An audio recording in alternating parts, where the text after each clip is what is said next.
Hi friends, அனைவருக்கும் இனிய காலை வணக்கம்.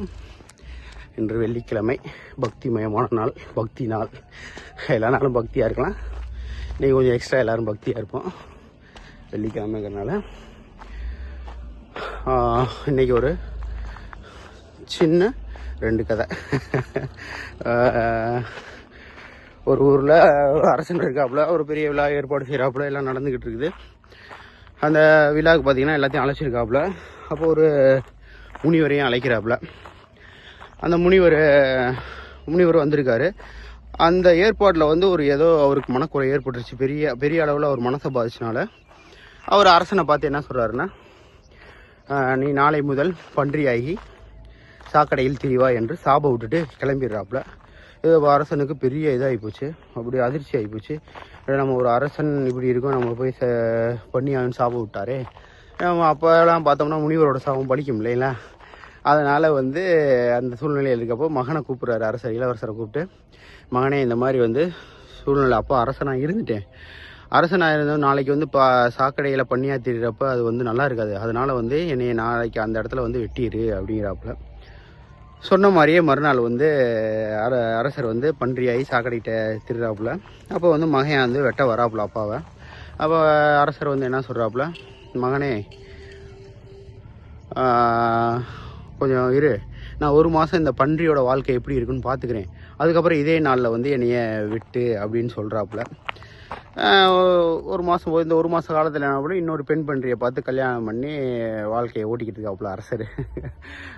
அப்போ பார்த்தா அதே நாளில் இன்னொரு மாதத்தில் அந்த மாதம் அரசர் சொன்ன அதே மாதத்தில் இன்னொரு நாளில் அவர் மகன் வராப்புல. அப்போ வர மகனே இன்னைக்கு வெட்டாத, இன்னும் 1 மாதம் போட்டு, ஏன்னா இப்போ கல்யாணம் ஆகி எனக்கு மனைவியோட வயிற்றில் குழந்தை இருக்குது, ஏன்னா இவங்க என்னை நம்பி தான் இருக்காங்க, இப்போ நீ கொன்னேன்னா அவங்க வாழ்க்கை இதாயிரும், நீ 1 மாதம் கழிச்சு வா அப்படிங்கிறாப்புல. அதே மாதிரி திருப்பி ஒரு மாதம் கழிச்சு அதே மாதிரி அதே தேதியில் வெட்ட வராப்புல. மகனே என்னை வெட்டாத, நான் இப்போ குடும்பம் குட்டியோட இந்த மாதிரி நல்லா வாழ்க்கை போய்கிட்டு இருக்கு, எனக்கு இது பழகிருச்சு, அதனால் என்னை வெட்டாத, நான் இப்படியே இருந்துக்கிறேன் அப்படின்னு சொல்லி அனுப்பிச்சிட்றாப்புல. இதில் விஷயத்தில் என்னன்னா, பிரச்சனைகள் எல்லா பக்கமும் இருக்குது. நம்மளுக்கு எல்லா பிரச்சனைகளை சமாளிக்கிறதுக்கு ஒரு 2-3 வழியை கைப்பற்றுறோம்னு வச்சுங்க. ஒன்று, பிரச்சனைகளை தீர்க்கறதுக்கு உண்டான வழியை பார்க்கணும், அல்லது பிரச்சனையை ஒதுக்கி வச்சுட்டு நம்ம அடுத்த வேலைகளை பார்க்கணும். 3வது அந்த பிரச்சனைகளோடையே வாழ பழகிக்கணும். இப்போ நம்மளுக்கு முக்கால்வாசி பேர் பார்த்தீங்கன்னா அந்த 3வது இதில் தான் இருப்போம். நம்ம ஏன்னா பிரச்சனைகளோடையே வாழ பழகிட்டோம் ஆரம்பத்தில் இருந்தே. அப்படிங்கும்போது அந்த பிரச்சனைகளை சமாளித்து இப்படியே போய்கிட்டு இருக்கு. பிரச்சனைகளை தீர்க்கிறதுங்கிறது நல்ல விஷயந்தான், அது நல்ல சொல்யூஷனும் கூட. ஆனால் எல்லா நேரத்துலையும் அந்த பிரச்சனைகள் தீர்ந்துருமாங்கிறனா அதுக்கு வாய்ப்பு இல்லை. ஏன்னா நான் என்ன ரியலாகவே நான் எல்லாருமே அதை அந்த மாதிரி ஸ்ட்ரகிளில் கிராஸ் பண்ணி தான் வந்திருப்போம். பிரச்சனைகளோடையே சமாளித்து வாழ்ந்து பழகிட்டோம். பிரச்சனைகளை சமாளிப்போம், தீர்ப்பறனாலும் தீர்ப்போம், சமாளிக்க வேண்டிய சூழ்நிலை சமாளித்து அதோடய வாழ பழகிக்குவோம். இன்னொன்று பார்த்தீங்கன்னா, ஒரு துறவி இருக்காப்புல, கண்ணு தெரியாதவர், வயசானவர், ஒரு மரத்தடியில் உட்காந்துருக்காப்புல காட்டில். அப்போ ஒரு வீரன் போகிறான். வீரன் போயிட்டு கண்ணு தெரியாத வேறையா அவர்ல, யோ இப்போ இந்த பக்கத்து யாராவது ஒருத்தவங்க போனாங்களா அப்படின்னு கேட்குறாப்புல. அப்படி யாரும் சென்றதாக தெரியவில்லைன்னு நம்மளால சொல்லிடுறாப்புல கண்ணு தெரியாதவர். அடுத்து இன்னொரு ஆள் வராப்புல. இன்னொரு ஆள் பெரியவரே, யாராங்கிட்ட இந்த சைடு போனாங்களா அப்படின்னு கேட்குறாப்புல. இதே மாதிரி கேள்வி கேட்டுட்டு ஒருத்தர் இங்கிட்டு போனார், இதே கேள்வியை கேட்டுட்டு தான் போனார் அப்படிங்கிறப்ப 3வது ஒருத்தர் வராப்புல.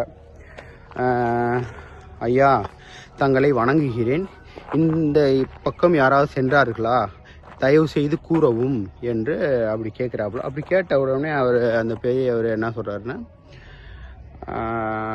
முதல்ல ஒரு வீரன் போனார், இதே மாதிரி கேள்வி கேட்டுட்டு அதுக்கு பின்னாடியே ஒரு அமைச்சர் போனார், இப்போ நீங்கள் வந்திருக்கீங்க மன்னர் பெருமாளே அப்படின்னு சொன்னோம்னே அவருக்கு பெரிய சாக்காகி போச்சு. நான் உங்களுக்கு பார்வை தெரியாது, அப்புறம் எப்படி என்னை மன்னர்னு கண்டுபிடிச்சிங்க அப்படிங்கிறாம அதுக்கு ஒரு உதாரணம் சொல்கிறாப்புல. போனவர் கொஞ்சம் கூட மரியாதை இல்லாமல் பேசினாப்புல, அதனால் அவர் வீரன். இன்னொருத்தர் கொஞ்சம் அதிகார தோரணையில் பேசினால அவர் அமைச்சர். நீங்கள் மன்னர் பெருமான் உங்களோட அந்த பேச்சு, நீங்கள் அந்த வணங்கினது எல்லாம் செஞ்சு அதோட செய்கை தான் உங்களை மன்னர்னு காமிக்குது அப்படின்னு சொல்லி முடிச்சிடறாப்புல. இதில் என்னென்னா அவர் சொல்கிறது, ஒருத்தரோட பேச்சும் செயலுமே வந்து அவன் யார், அவை என்ன அப்படிங்கிறத வந்து சொல்லிடும். அது கண்ணு தெரியணுமோ கண்ணு தெரியாமல் இருக்கணுமோ தேவையில்லை. ஒருத்தனோட பேச்சும் செயலும் அவனோட தகுதி என்னன்னு சொல்லி நம்மளுக்கு காட்டி கொடுத்துருங்கிறதுக்காக இதை சொல்கிறாப்புல. ஆனால் உண்மைதான். இப்போ வந்து என்னென்னா, இப்போ இருக்க சூழ்நிலையில் வந்து ஒரு பேச்சு செயலாம் காட்டி கொடுக்குமாங்கிறது வந்து பெரிய, ஏன்னா எல்லாமே ஒரு நடிகர்கள் அப்படிங்கிற மாதிரி சூழ்நிலை தான் போயிருச்சு. படத்தில் நடிக்கிறத விட பழக்கத்தில் நடிக்கிறது தான் வந்து அதிகமாகவும் போயிருச்சு. ஏன்னா அதை வந்து நம்ம கண்டுபிடிக்க முடியாது. எல்லாருமே ஒரு நடிகர்கள் தான், யாராக இருந்தாலும் சரி. நானாக இருக்கேன், எல்லாமே வாழ்க்கையில் அந்த இது ஓடிக்கிட்டு இருக்கு. ஏன்னா உலகம் ஒரு நாடக மேடை, நம்மளாம் நடிகர்கள் மாதிரி ஓடிக்கிட்டு இருக்கு. என்ன இப்போ இருக்க அதை நடிக்கிறதுங்கிறது ஓவராரு. படத்தில் நடிக்கிறவங்க கூட நடிச்சுட்டு சட்டையை கழட்டி வச்சிருவேன்.